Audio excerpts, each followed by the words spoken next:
Hey guys, welcome to Hardest Info channel. Today I have CUBOT KingKong Mini 3 and I want to show you how to fix the problem when your Google Play Store install stuck on padding on this device.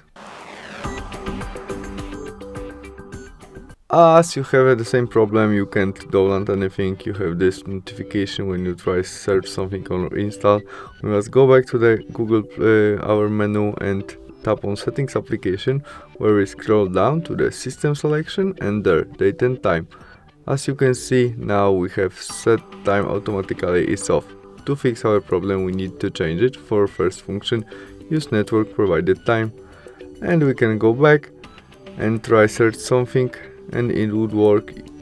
We can install something right now. Thanks for watching, see you soon, bye!